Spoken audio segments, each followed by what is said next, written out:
Coucou tout le monde, bonsoir les biologistes, j'espère que vous allez bien et que vous avez passé une bonne journée. C'est une petite explication de la partie croissance bactérienne dans le module de microbiologie. Ça concerne L2 SNV, deuxième année biologie, USTH bêta Babzouar. Mais ça peut aussi intéresser toute personne qui veut faire ce cours. Donc sans plus tarder, par définition de la croissance, on définit la croissance comme étant l'accroissement ou la multiplication, c'est l'accroissement ordonné de tout composant d'un organisme. Chez les micro-organismes ou les bactéries, la croissance aboutit à l'augmentation du nombre des individus. Maintenant, une bactérie, tu me donnes deux bactéries. Donc, les deux bactéries, ils sont divisées, ils me donnent quatre, etc., etc. C'est donc synonyme de multiplication cellulaire. Maintenant, تضاعف الخلاوي. نعاود. La définition de la croissance, c'est l'accroissement ordonné de tout composant d'un organisme.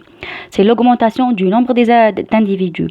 Par exemple, chez E. coli ou la Escherichia coli, qui est une bactérie commensale qui vit avec nous dans l'intestin, et c'est une bactérie non pathogène, c'est toutes les 20 minutes, une cellule mère peut se diviser en deux cellules filles. Ouais, donc les deux cellules filles, après 20 minutes, ils me donnent deux autres cellules, c'est-à-dire 2, ils me donnent 4, etc. Au cours de la croissance, épuisement des éléments nutritifs, synthèse des métabolites, par exemple synthèse protéique et enzymes, etc.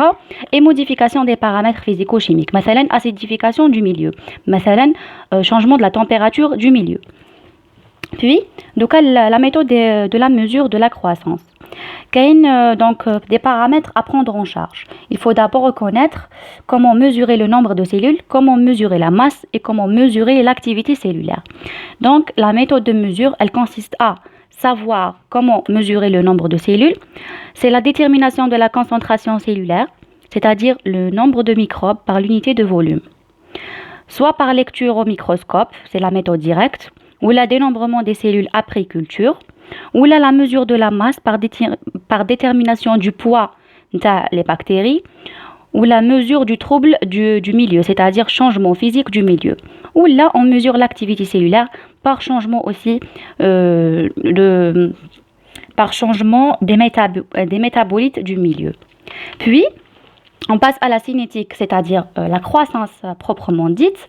Quand on veut définir une croissance en batch ou la croissance discontinue, tout simplement, la croissance, elle est caractérisée par un milieu nutritif non renouvelé. C'est-à-dire, pendant l'étude de la croissance bactérienne, la croissance, elle est effectuée en culture discontinue. Les éléments nutritifs ne sont pas renouvelés. Maintenant, le milieu, on ne va pas l'ajouter ni les protéines, ni les acides aminés, ni rien.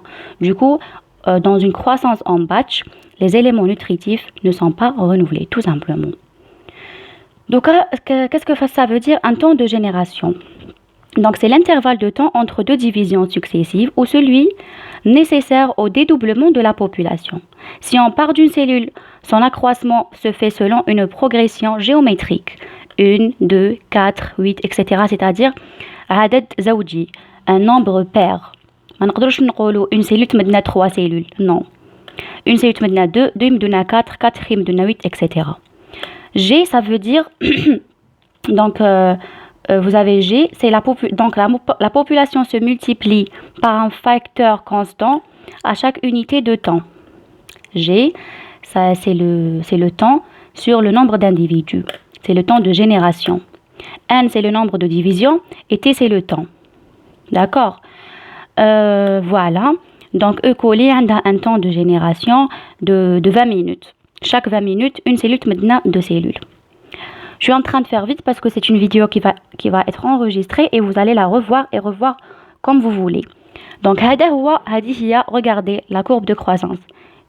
Un taux de nombre de cellules basales. يبدا يتزايد يولي constant à un certain moment ويعاود يتناقص. Du coup, la courbe هي le nombre de bactéries en fonction du temps. Maintenant, la courbe se divise en 4 phases.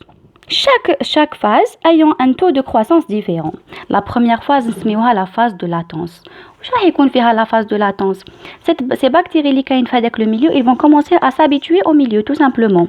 راح تكون كاينه phase de croissance exponentielle. قبلها راح تكون phase d'accélération. Mort la phase d'accélération, la phase de croissance, c'est-à-dire les cellules se multiplient. Par la suite, on va aboutir à une phase stationnaire, où là, d'abord la décélération. Je vais lui freiner la croissance parce que le milieu, il va s'appauvrir, il est pauvre en milieu nutritif, où il fait des éléments toxiques, les bactéries ne peuvent pas se bzaf. Donc, les cellules mortes égales aux cellules viables, c'est-à-dire la croissance تحبس تولي un taux bien définie.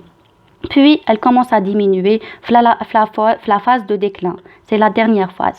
تقدر exister une phase cryptique, معناتها يعاودوا يديماريو des cellules à nouveau, une cellule qui va survivre, elle va se multiplier وتعاود تمد لنا une autre courbe de croissance, etc., etc.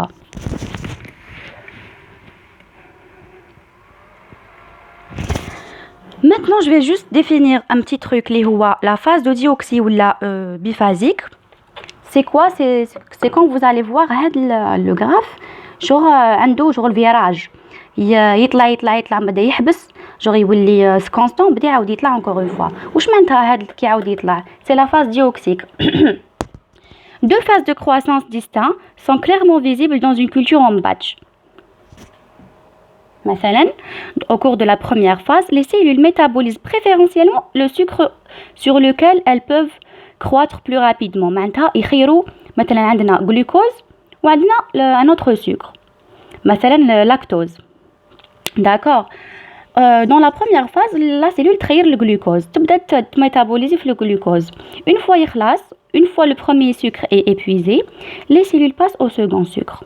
Au moment du décalage dioxique, معناتها كاين une période de latence pendant laquelle les cellules produisent les enzymes nécessaires à la métabolisation du second sucre. فهمتوا لا donc نعاود في هاد la phase utilisation du glucose. Une fois يخلص le glucose, la bactérie دير pause تحبس تريح شويه تبدا تسقم وتوجد les enzymes nécessaires pour l'utilisation du second. معناتها le deuxième sucre اللي هو le lactose. من هنا ننهي l'explication. J'espère que ça va vous aider un peu. Donc voilà, je vous laisse la revoir. Je vous dis bon courage. Posez-moi vos questions باش ندير لكم une autre explication. Bye bye.